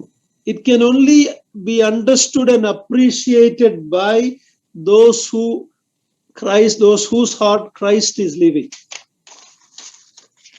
ಇದು ಯಾರು ಯೇಸು ಕ್ರಿಸ್ತನನ್ನ ಅಂಗೀಕರಿಸಿದ್ದಾರೋ, ಯಾರು ಯೇಸು ಕ್ರಿಸ್ತನ ಜೀವಿಸುತ್ತಾನೆ ಎಂಬುದಾಗಿ ನೆನೆಸುತ್ತಾರೋ ಅವರು ಮಾತ್ರ ಅರ್ಥ ಮಾಡಿಕೊಳ್ಳಲಿಕ್ಕೆ ಸಾಧ್ಯ. If you have a Christian master in your workplace, instead of reducing the work, you should double your work. You should do it faithfully. ನೀವು ಕೆಲಸ ಮಾಡುವ ಕಡೆಯಲ್ಲಿ ನಿಮ್ಮ ಯಜಮಾನರು ಒಂದು ವೇಳೆ ವಿಶ್ವಾಸಿಯಾಗಿರುವುದಾದರೆ ನೀವು ನಿಮ್ಮ ಕೆಲಸವನ್ನ ಕಡಿಮೆ ಮಾಡುವುದರ ಬದಲಾಗಿ ಇನ್ನೂ ಹೆಚ್ಚು ಅವರಿಗೆ ಕೆಲಸ ಮಾಡುವವರಾಗಿರಬೇಕು.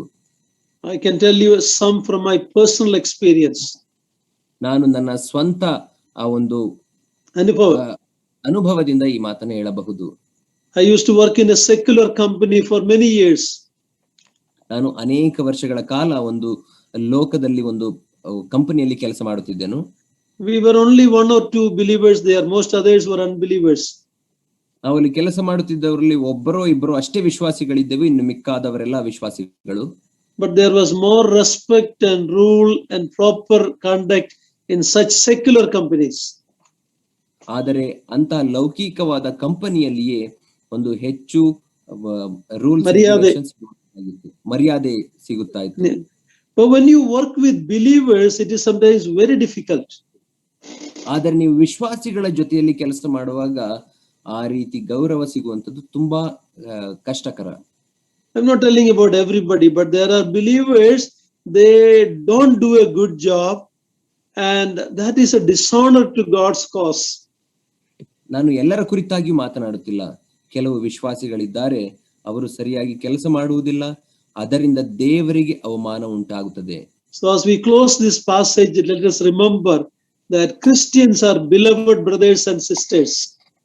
ಆದ್ದರಿಂದ ಈ ವಾಕ್ಯ ಭಾಗವನ್ನು ಮುಗಿಸುವಾಗ ನಾವು ಒಂದು ವಿಷಯವನ್ನು ಜ್ಞಾಪಕದಲ್ಲಿಟ್ಟುಕೊಳ್ಳೋಣ, ಏನೆಂದರೆ ಕ್ರೈಸ್ತ ಸಹೋದರರು ಅವರು ಪ್ರಿಯ ಸಹೋದರರಾಗಿರುತ್ತಾರೆ. Christ himself became a servant and came to this world. The Gospel of Mark is showing Jesus Christ as a bond servant of Jehovah. ಯೇಸು ಕ್ರಿಸ್ತನು ತಾನೇ ಈ ಲೋಕಕ್ಕೆ ಆತನು ಸೇವಕನಾಗಿ ಬಂದನು ಎಂಬುದಾಗಿ ನಾವು ನೋಡುತ್ತೇವೆ. ಮಾರ್ಕನು ಬರೆದ ಸುವಾರ್ತೆಯು ಅದು ಆ ಸುವಾರ್ತೆಯುದ್ದಕ್ಕೂ ಯೇಸು ಕ್ರಿಸ್ತನನ್ನ ಯೆಹೋವ ದೇವರ ಸೇವಕನಾಗಿ ಅದು ತೋರ್ಪಡಿಸುತ್ತದೆ ನಮಗೆ. That Christ likeness should be in my life, in your life. ಆ ಕ್ರೈಸ್ತನ ಗುಣಲಕ್ಷಣಗಳು ನನ್ನ ಮತ್ತು ನಿಮ್ಮ ಜೀವಿತದಲ್ಲಿ ಅದು ಕಾಣಿಸಿಕೊಳ್ಳಬೇಕು. So Paul is telling in the last part of verse 2, teach and urge these things. ಆದ್ದರಿಂದ ಪೌಲನು 2ನೇ ವಚನದ ಕೊನೆಯ ಭಾಗದಲ್ಲಿ ಈ ಉಪದೇಶವನ್ನ ಮಾಡಿ ಅವರನ್ನ ಎಚ್ಚರಿಸು ಎಂದು ಹೇಳುತ್ತಾನೆ. If your work testimony is good, your life will be a light for others. ನಿಮ್ಮ ಕೆಲಸದ ಸ್ಥಳದಲ್ಲಿ ನಿಮ್ಮ ಸಾಕ್ಷಿ ಒಳ್ಳೆಯದಾಗಿರುವುದಾದರೆ ನಿಮ್ಮ ಜೀವಿತವು ಅದು ಇತರರಿಗೆ ಮಾದರಿಯ ಜೀವಿತವಾಗಿರುತ್ತದೆ. Let us examine our life. How are we in our workplace? ಆದ್ದರಿಂದ ನಮ್ಮ ಜೀವಿತಗಳನ್ನು ನಾವು ಪರೀಕ್ಷಿಸಿಕೊಳ್ಳೋಣ. ಹೇಗಿದೆ ನಮ್ಮ ಜೀವಿತ ನಮ್ಮ ಕೆಲಸ ಮಾಡುವ ಸ್ಥಳದಲ್ಲಿ? That is a witness for the Lord Jesus Christ. A good employee is a good testimony to share the gospel.